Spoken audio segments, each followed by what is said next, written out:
Have you ever wanted to drive a World War II Sherman tank? Well, if you're watching this video, it probably means that you like tanks, and more importantly, you like the Sherman. And if you like the M4 Sherman, you've probably always wanted to drive it. Well, if you wait on until later on in the video, we're actually going to let one of you come to our museum and take control of our Sherman 105. And I mean actually drive it. Not just sit in it and get taken around as a passenger, but actually get to hop into the driver's seat and drive this 33-ton vehicle. If you want to learn how to enter this competition, make sure you stay watching until the very end. But if you're going to drive this vehicle, you're going to want to know a little bit about it. This is the M4 Sherman 105, and it is likely one of the most well-known tanks in the world, especially whenever you're discussing World War II. Classed as a medium tank, it was created by the Americans as an evolution from the M3 series, just like our M3 Lee here. Not a huge amount was changed mechanical-wise, but the largest change was they put a main cannon into a fully traversing central turret just here. Originally a 75mm cannon was fitted, but there were a couple different variations to this, such as, for example, the 76mm. This provided better anti-tank capabilities and ensured it had similar fighting capabilities as the Panzer IV and the Stug assault vehicles. Now for this Sherman, it was fitted with a 105mm Howitzer. It was a solution for a problem they didn't really know they had until the Italy campaign.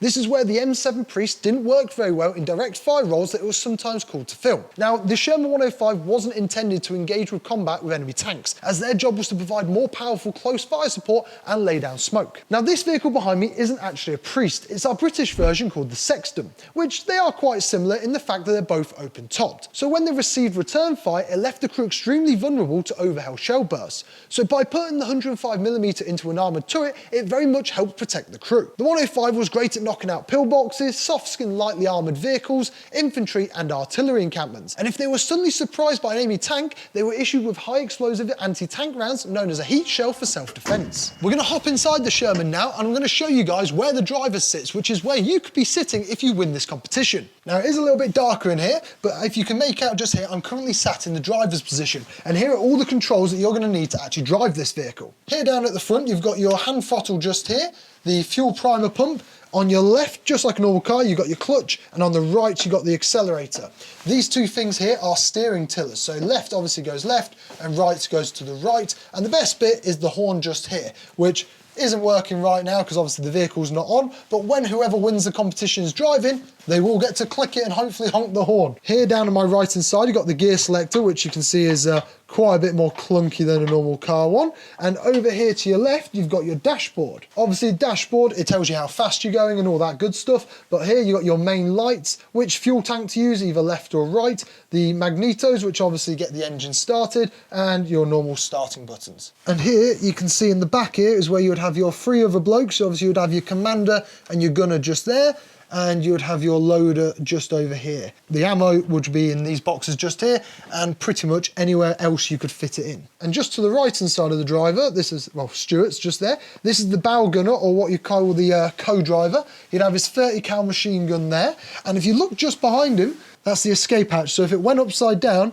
he'd be able to use that and hopefully get out. Although they started being designed in 1940, the first Shermans were manufactured in 1942, and they went on to become the US's most used tank. With around about 49,000 being made of all the different variants, they were produced until July 1945. Now 49,000 is a lot of tanks. If you parked each Sherman nose to nose and side to side, that would be enough to fill about 137 American football fields, which is absolutely insane. Variations of the Sherman tank saw action in the Korean War, the Six-Day War, and were still even being used in 2018.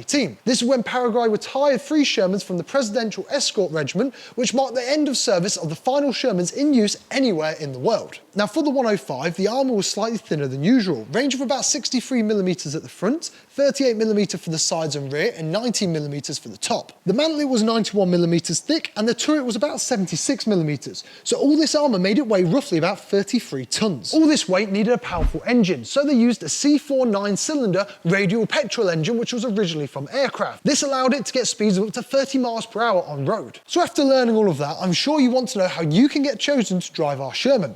Well, all you need to do is subscribe to our YouTube channel. I'm going to be picking a random person who has subscribed, and we'll announce the winner in another video in February 2024. So make sure you turn on notifications that you see when I post the video, because the winner is only going to have 2 weeks to get in touch. And if they don't get in touch, unfortunately, we're going to have to pick someone else. We'll be doing the Sherman driving during about June 2024. Of course, competition and full terms and conditions apply, and these can be seen on our website at www.armourgeddon.uk. Best of luck, and I hope to see you all in the next video.